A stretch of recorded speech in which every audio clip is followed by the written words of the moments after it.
Chapter 7 में जाते हैं। Sine theta equals to 1 upon cosec theta, cos theta equals to 1 upon sec theta, tan theta equals to 1 upon cot theta, cot theta equals to 1 upon tan theta, sec theta equals to 1 upon cos theta और cos theta equals to 1 upon sine theta. बहुत easy है, बहुत ज़्यादा easy. आप देखिए sine theta equals to 1 upon cosec theta, वो एकदम reverse है कोसेक थीटा में। तो cos theta equals 1 upon sec theta, तो वो sec theta equals to 1 upon cos theta. वैसे ही टेन और कॉट है। अगर एक चीज़ और है टेन और कॉट में, टेन थीटा है तो sine theta upon cos theta ये एक और वैल्यू बनती है, और cos theta upon sine theta cot theta में बनती है। इस प्रकार बहुत इजी है। उसके बाद sine square theta plus cos square theta equals to 1, 1 plus sine square theta equals to cos square theta. वैसे ही 1 plus cos square theta equals to sine square theta. वैसे ही ये tan square theta plus sec square theta equals to 1, और वैसे ही ये चलते रहेंगे। 1 plus tan square theta equals to sec square theta, 1 plus sec square theta equals to tan square theta, और cot square theta plus cosec square theta equals to 1, और 1 plus cot square theta equals to cosec square theta, 1 plus cosec square theta equals to cot square theta. एक चीज़ और बता देता हूँ, कभी कभी ऐसा आ जाता है कि sine square theta equals to 1 minus cos square theta. तो ये इसमें डरने की बात नहीं है। ये 1 अगर इस साइड चला जाए तो वैसे हो जाएगा, वैसे ही 10 में हो जाएगा कभी कि tan square theta equals to 1 minus sec square theta. ऐसे भी हो सकता है कि sec square theta equals to 1 minus tan square theta, वैसे ही कॉट में। तो इसमें डरने की बात है नहीं। उसके बाद मैंने एक ट्रिक बनाई है आपके लिए, PBPHHB, यानी कि पंडित बद्री प्रसाद और हर हर बोले। तो sine cos tan cot sec cosec जो मैंने आपको चैप्टर 6 में कराई थी, वैसे ही चलना है आपको। बस यूँ चलना है, sine cos tan cot cosec cot sec cosec. तो साइन थीटा अगर हो तो P अपॉन एच, कॉस हो तो B अपॉन एच, टेन हो तो P अपॉन बी, कॉट हो तो B अपॉन पी, सेक हो तो H अपॉन बी, और कोसेक हो तो H अपॉन पी। ठीक है। और एक ये फॉर्मूला है जो बहुत ज़्यादा इम्पोर्टेंट है, बहुत ज़्यादा मोस्ट है ये formula, H square equals to B square plus P square. यानी कि जो एच की वैल्यू है वो बी और पी दोनों की वैल्यू मिलाकर एच की वैल्यू बनेगी।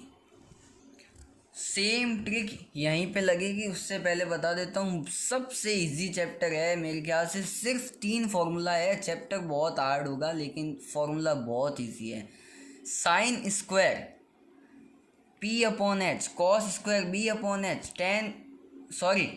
Sign theta P upon H, cos theta B upon H, और tan theta P upon B. यही ट्रिक इसमें लगानी है। PBP हर हर बोले, यानी कि पंडित बद्री प्रसाद और HHP। तो इसमें ये तो मैंने आपको बताने के लिए बताया है, लेकिन इस बार आपके according to new syllabus cosec से, सेक से और कॉट से एक भी क्वेश्चन नहीं आने वाला है इस चैप्टर से। सिर्फ साइन कॉस और टेन से आने वाला है। और ये आपको मैंने एक एग्जाम्पल के तौर पर डायग्राम बताया है, जो देख लो आप। आपको इस क्वेश्चन में ही ऐसा डायग्राम बनेगा। तो ABC है, इस भाग को अपन बेस बोलते हैं, इसको हाइपोटेनियस और इसको परपेंडिकुलर। परपेंडिकुलर का आप हाइट भी बोल सकते हैं, लेकिन इस फॉर्मूला को देखते हुए ये परपेंडिकुलर सही होगा, क्योंकि HH 2 हो जाएंगे। और परपेंडिकुलर को P से, बेस को B से, हाइपोटेनियस को H से डिनोट करते हैं। ठीक है। जैसे मैंने आपको इधर ये बताया भी है, जैसे P अपॉन H है तो P क्या है आपके, P है A और C तो AC, और H क्या है आपके B और C तो BC। वैसे ही B क्या है आपके A और B, ये A और B AB, और H क्या है B और C, P क्या है AC और B क्या है AB। तो ये बहुत बढ़िया ट्रिक है। और इसमें एक और बता देता हूँ, अकॉर्डिंग टू न्यू सिलेबस बहुत इंपॉर्टेंट है कि साइन थीटा से क्वेश्चन आना है, कॉस से आना है, टेन से आना है, और उसमें भी थीटा सिर्फ 30 डिग्री, 45 और 60 यानी कि 0 और 90 से एक भी क्वेश्चन नहीं आने वाला है। एक भी क्वेश्चन, सिंगल क्वेश्चन नहीं आने वाला है। और एंगल ऑफ एलिवेशन, इसमें 2 डायग्राम बनेंगे आपके। जब आप डायग्राम बनाओगे तो अगर चैप्टर में तो एंगल ऑफ एलिवेशन का है उसका यही फॉर्मूला बनेगा, तो आपको क्वेश्चन में आएगा कि एलिवेशन मेथड से बनाना है तो आपको ये फॉर्मूला ही बनाना है, और डिप्रेशन से आएगा तो आपको ये बनाना है। इसमें ये जो थीटा है यानी कि डिग्री वो इधर ऊपर आ जाएगी, जैसे अपन ले लेते हैं अभी सपोज 30 डिग्री का है तो ये इधर आ जाएगा, इसमें या तो इस साइड आएगा या इस साइड आएगा, उसमें कोई दिक्कत नहीं है, आप कहाँ पे भी बना सकते हो। उसके बाद अपन चैप्टर 9 की शुरुआत करते हैं। डिस्टेंस फार्मूला, इसमें 2 ही फार्मूला हैं, जैसे उसमें 3 थे इसमें 2 ही है। डिस्टेंस का फार्मूला सबसे इम्पोर्टेंट है, तो इसमें रूट लगेगा x2 minus x1 square whole square plus y2 minus y1 whole square, और मिड पॉइंट फार्मूला इसको अपन x ऐसे लिखेंगे, x ये सॉरी ये हटा दो, सिर्फ ऐसे लिखना है, x1 प्लस x2 अपॉन 2। जब मिड पॉइंट फार्मूला अपन को x निकालना हो तब ये फार्मूला लगेगा, और अगर अपने को y निकालना हो यानी कि फॉर y तो अपने को y1 प्लस y2 अपॉन 2।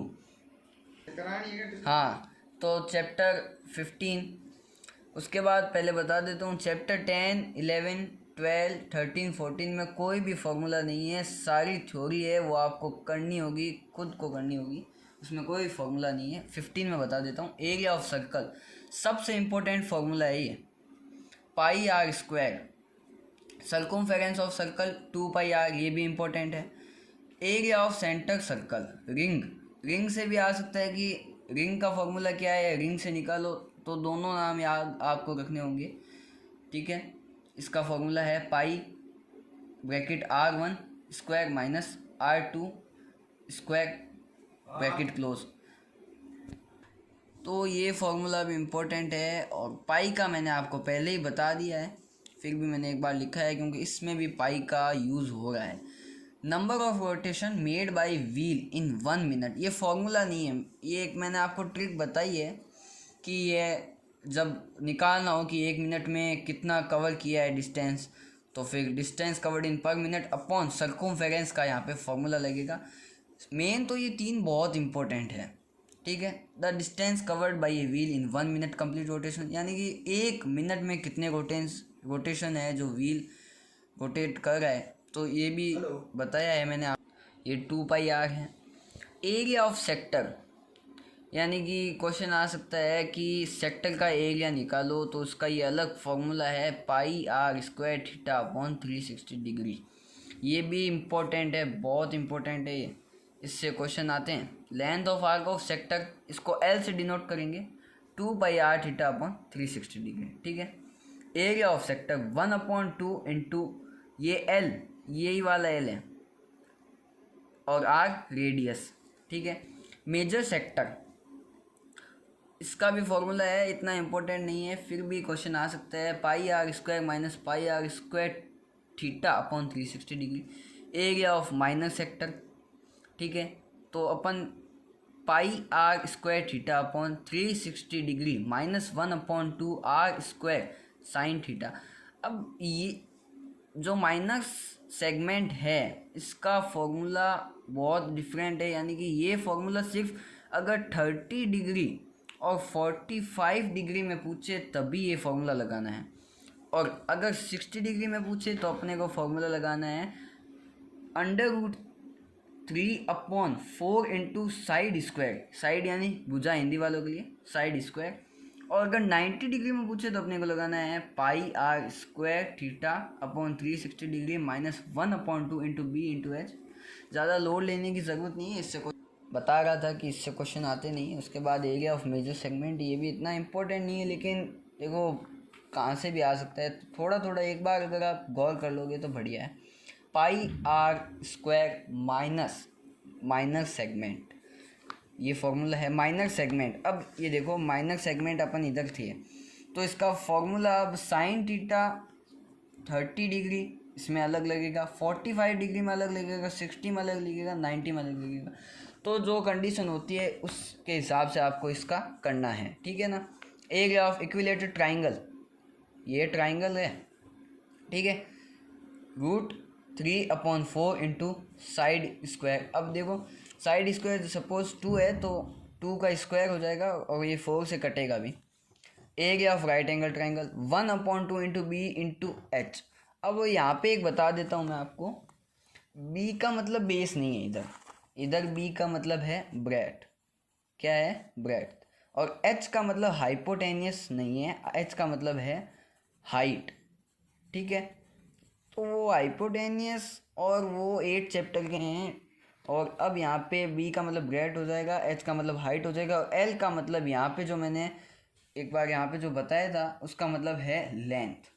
ठीक है, अब अपन आते हैं एरिया ऑफ सेमी सर्कल। बहुत इंपॉर्टेंट है, πr²/2, लेकिन इजी भी है। देखिए इधर एरिया ऑफ सर्कल πr² और सेमी सर्कल यानी आधा हो जाएगा तो /2 लग जाएगा। Circumference of semi circle 2πr/2, तो सर्कमफेरेंस का फॉर्मूला 2πr और सेमी यानी आधा तो इधर 2/2 हो जाएगा। पेरीमीटर, ये एक पॉइंट बनाया है मैंने, वैसे बता देता हूँ कि आपको सर्कमफेरेंस ऐसे आ जाए कि सर्कमफेरेंस निकालो तो आपको पता है, इधर बताया था, लेकिन पेरीमीटर आ जाए तो डरने की बात नहीं है, सर्कमफेरेंस को ही पेरीमीटर बोलते हैं। तो ये कन्फ्यूजन आपके दिमाग से हटा लो। डायगोनल्स ऑफ स्क्वायर, इसका फॉर्मूला है साइड √2, यानी साइड हो जाएगी जैसे कुछ भी हो आपके 2 है तो √2 ये इंटू हो जाएंगे, तो 2 का इंटू होगा तो 2 √2 हो जाएगा आंसर। बता देता हूँ area of quadrant πr²/4। Chapter 15 के बाद chapter 16 total surface area of cube 6l², और यहाँ पर l को अपन साइड स्क्वायर यानी कि 6 साइड स्क्वायर। वैसे इतना इम्पोर्टेंट है नहीं। Area of 4 walls of cube ऐसा आ जाए कि जो 4 दीवारें हैं उनका एरिया निकालो तो उसमें ये फॉर्मूला लगेगा 4l²। वॉल्यूम ऑफ क्यूब, ये इम्पोर्टेंट है फॉर्मूला, तो l³ यानी कि, तो ये l³ है यानी साइड क्यूब। अब डायगोनल्स ऑफ क्यूब, ये भी इतना इम्पोर्टेंट नहीं है बट मैं बता देता हूँ, √3l यानी 3 into side, √3 into side. Total surface area of cuboid बहुत इंपॉर्टेंट है, ये क्वेश्चन मैं जो आपको बता रहा हूँ ना ये इनसे आने वाले हैं। 2lb + bh + hL। ठीक है, curve surface area of cuboid 2l + b into h। Area of 4 walls of room 2l + b into h। Volume of cuboid l into B into H, ये इंटू है, ठीक है ना, ये इंटू है, into h। Diagonals of cuboid l √l² + b² + h²। अब देखो ये फॉर्मूला जो भी मैंने आपको बताए हैं ये आपके according to new syllabus course से बाहर के हैं, फिर भी क्योंकि जो आपकी 16.1 है न, सॉरी 16.2 है जो, उसमें कुछ क्वेश्चंस है जिनमें ये फॉर्मूलाज लगते हैं तो मैंने बता दिए हैं। और इसमें भी मैंने आपको ये जो 3 मेन बताए हैं, ये 3 फॉर्मूला बहुत मेन है, सॉरी ये 2, ठीक है ना। उसके बाद ये फॉर्मूलाज जो मैंने आपको स्टार लगाए हैं, ये फॉर्मूलाज आपके अकॉर्डिंग टू न्यू सिलेबस हैं। Total surface area of cylinder 2πr/r + h, बहुत इंपॉर्टेंट है ये formula. Curve surface area of cylinder 2πr/h, ये भी इंपॉर्टेंट। वॉल्यूम, ये देखो ये volume of cylinder πr²h। Total surface area of hollow cylinder 2πr1 + r2, ये ब्रैकेट क्लोज, ये साथ में ही है, इधर स्पेस था नहीं तो बता देता हूँ, bracket h + r1 - r2। Volume of hollow cylinder, ये स्टार नहीं लगा है, इसका मतलब ये न्यू सिलेबस के हिसाब से है नहीं, फिर भी ये इम्पोर्टेंट है तो मैंने बीच में एक बार डाल दिया इसको। πr1² - r2² h। Surface area of solid sphere 4πr²। Volume of solid sphere 4/3πr³। Total surface area of hemisphere 3πr²। हाँ तो ये स्क्रीनशॉट ले लो आप इस पेज का, इसके बाद अपन आगे चलते हैं। Curved surface area of hemisphere 2πr², ये भी देखो स्टार है। Volume of hemisphere 2/3πr²। Total surface area of spherical shell 4π (r1² - r2²। और volume of spherical shell 4/3 pi R1 cube minus R2 cube. देखो ये क्यूब क्यों है, ये आपका क्वेश्चन उठना चाहिए होगा दिमाग में, क्योंकि ये वॉल्यूम का है, ठीक है ना। कभी भी आप आंसर निकालो तो स्क्वायर में आपको 2 लगाना है और इसमें आपको 3 लगाना है। अब कुछ आपकी बुक में दिए हुए हैं, कुछ मैंने बनाए हैं। ये कोई बच्चे को कन्फ्यूज़न रह जाती है कि इसको किससे बदलें, कैसे बदलें। तो 1 मीटर क्यूब को 1000 लीटर में बदल सकते हैं, यानी कि अगर आ जाए कि 1000 लीटर और उसको मीटर में बदलना है तो 1 मीटर क्यूब हो जाएगा, 1 मीटर क्यूब, ठीक है। और 1 लीटर 1000 सेंटीमीटर क्यूब। ये आपकी बुक में भी दिए हुए हैं इंपॉर्टेंट्स पॉइंट में, कुछ मैंने बनाए भी हैं। ये 1000 सेंटीमीटर क्यूब। 1 एक्री, देखो एक्री ACRE, आर्क नहीं है, एक्री 100 मीटर स्क्वायर।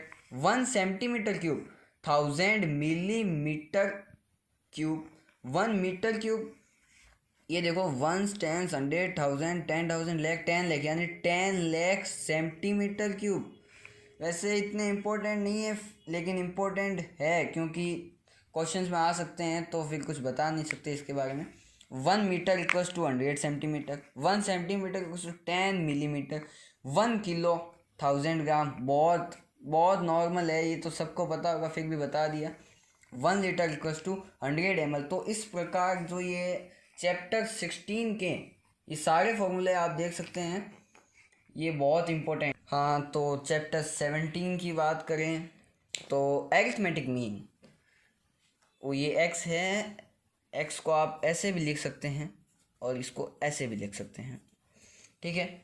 तो sum of data upon number of data, ये एक छोटा सा है, वैसे इम्पोर्टेंट नहीं है। आपको खुद को इतना तो दिमाग होगा कि जो अगर आपको रेशो निकालना हो या आंसर निकालना हो तो सम ऑफ डाटा और नंबर ऑफ डाटा कर देते हैं, यानी कि टोटल और नंबर, जो जैसे कितने खेले और कितने रन्स बने। एरिथमेटिक मीन एक और है, वो भी सेम है। अगर स्टूडेंट्स में आते हैं क्वेश्चन ज़्यादातर, तो बता दिया मैंने, number of total marks upon number of students. उसके बाद मीन डायरेक्ट मेथड हो, ये देखो यहाँ पे इंपॉर्टेंट क्वेश्चन आते हैं, ठीक है ना। तो इसको भी, इसको पूरे चैप्टर को ऐसे शो करना है आपको, ये चीज़ तो आपको ध्यान में रखनी ही होगी। ये है अल्फ़ा का साइन, ठीक है ना, ये अल्फ़ा का साइन है, ये भी ध्यान में रखना होगा, बहुत इंपॉर्टेंट है। कुछ बच्चे गलत करके आ जाते हैं। Alpha FI/UI upon alpha FI, ठीक है। स्टेप डेविएशन बुक में आपके दिए हुए हैं, लेकिन अलग नेम है जो डिफरेंट है और मुश्किल भी है। आपको इससे ज़्यादा इजी याद रहेगा, और पेपर में ऐसे नाम से ही आता है कि इस मेथड से निकालो। यही साइन A+ हो जाएगा, इसमें A+ अल्फ़ा FI/DI, और इसमें है UI। वो आपको पता चल जाएगा कि D कौन सा है और U कौन सा है, अल्फ़ा FI। और इसका एक और A+ sigma FI/UI upon sigma FI/H। Sorry, मैंने इतनी देर से आपको अल्फ़ा बताया, ये सिग्मा है, गलती से मिस्टेक, ठीक है। ये सिग्मा है, M हो गया एक प्रकार से, M को बस यूँ लिखना है, ठीक है। और DI जैसे कुछ इम्पोर्टेंट नहीं है, बिल्कुल भी इम्पोर्टेंट नहीं है, लेकिन ऑब्जेक्टिव टाइप क्वेश्चन में आ सकता है कि DI का फॉर्मूला क्या है। तो XI माइनस A, और UI का फॉर्मूला क्या है, XI minus A upon H। अब आता है मीडियन, ठीक है ना। ये फॉर्मूला बहुत इंपॉर्टेंट है, मैं बता देता हूँ। इससे आपको एक क्वेश्चन भी बताऊंगा मैं, वो आने वाला है, और ये सबसे इम्पोर्टेंट है। L+ N/2 माइनस CF, ये ब्रैकेट क्लोज, इंटू H। अब यहाँ पे एक चीज़ समझने लायक है कि जो ये अपॉन है, ये L के नीचे कभी नहीं होगा, ये चीज़ ध्यान में रखना। ये सिर्फ इतने के नीचे होने वाला है, यानी ये F है जो अपॉन में, ये सिर्फ इतने के नीचे होने वाला है। L के नीचे करोगे तो सारा क्वेश्चन ख़राब हो जाएगा, क्योंकि आप LCM निकालते हो तो फिर आंसर रॉन्ग हो जाएगा।